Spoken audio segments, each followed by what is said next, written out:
I've got a problem. I woke up to my alarm thinking, why is my alarm set on Saturday? Like, why is it going off? It's Tuesday. Yeah, not even one day ahead. I'm all the days ahead. So, that means it's gonna be a long week. Oh, goodness. It's day 11, and I am ready. I'm ready. Am I ready? Third graders today. I'm excited to getting into more of this. I got to page 140, and that's quite a bit. So I've been enjoying picking up this book a lot. Just, it's giving me something different at the moment, which I'm really enjoying.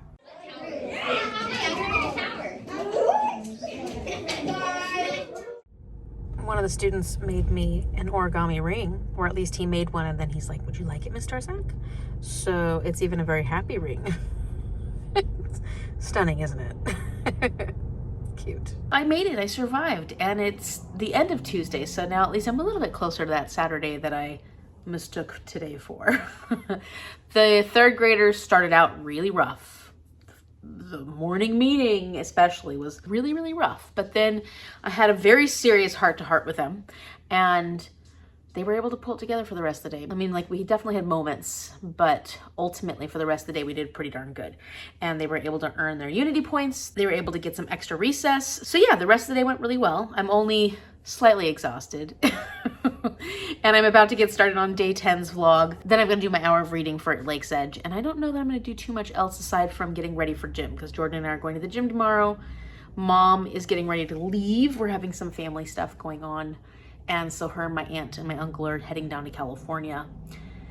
And they're gonna be there for a few days. And that's pretty much all my excitement at the moment. I did listen to Devolution, and I'm 20% into that now. And today I was more into it. So it could have been just that yesterday I was not feeling it, or it took me a while to get into the audiobook. I'm not sure, but today I was definitely more into it, and stuff is starting to happen. We actually have an eruption at this point. Mount Rainier has erupted, or something has happened. We don't know exactly because they've been cut off from communication. So we know that something seems to be happening with the mountain, but they don't know what it is. So we're at this point where they're just trying to figure things out and see what they have to do. There's a bit of a panic. And today I definitely enjoyed it a little bit more. So that's good news. Good news for Devolution. Okay, so the first 4 minutes of part 2 of Bridgerton season 3 just came out on todoom.com, and Mom and I watched it, and it's gonna be rough. It's gonna be a rough time. Lady Whistle down. That is going to be the knife in all our sides. It's gonna be tough, but I'm excited, and it was fun to watch. All right. That's where I'm at today, page 180. Am I halfway? Getting close. Okay, so before I forget and go to sleep, I'm going to do my outro tonight. And I'm currently on page 204. I did read a little bit more. And we are definitely getting a lot of action at this point. Our characters' motivations, especially our main characters' motivations, are starting to become a little more clear. And we're learning more about the past and some of the background of these characters. And I think that that helps to understand more about what's going on. I think that the play against light and dark, again, I'm really enjoying that. And this idea of the duality of Mother Earth and lightness, and then the Lord Underworld and magic that has to do with shadows, and like finding that balance. But then, of course, when things are out of balance, what happens? I do like that. I like that idea. And I think that that is adding to my enjoyment of the magic system of this. It's just a pleasant for me, gothic fantasy YA. I did notice that the average rating was really low, and I wasn't quite sure why that was. It was like a 3.47 average rating, and the people that I'm friends with have mostly given it good ratings.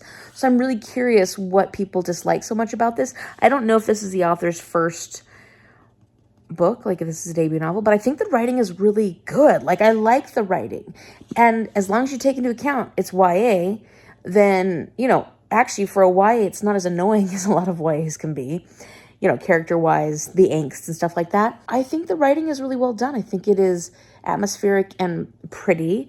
It's not disjointed. It doesn't feel difficult to read. I get through it really easily, so it flows nicely. So I'm not quite sure why it was so, like 3.47 is a really low average rating. So that's that. Tonight I'm going to go finish getting everything ready. I started working on it, but I got to finish getting everything ready for the gym and go to bed because it's already getting late. Not late, but just at the point where I should be going to bed. I was going to work on Jade Legacy a little bit tonight, but I think I'm just going to go to bed and try and get a little more rest. Question of the day. What is a recent, it could be a fantasy, but I'm looking specifically for YA fantasy or gothic novel that you read, that you absolutely love, that you want people to know about, that you think that more people should be reading, and you want to shout it out down in the comment section down below. If you like this video, give it a big thumbs up and subscribe so you can see what happens. What's tomorrow? We're on day 12? Day 12 already. Wow, we're already almost halfway through the month. Ooh, I gotta get to Jade Legacy. Good night.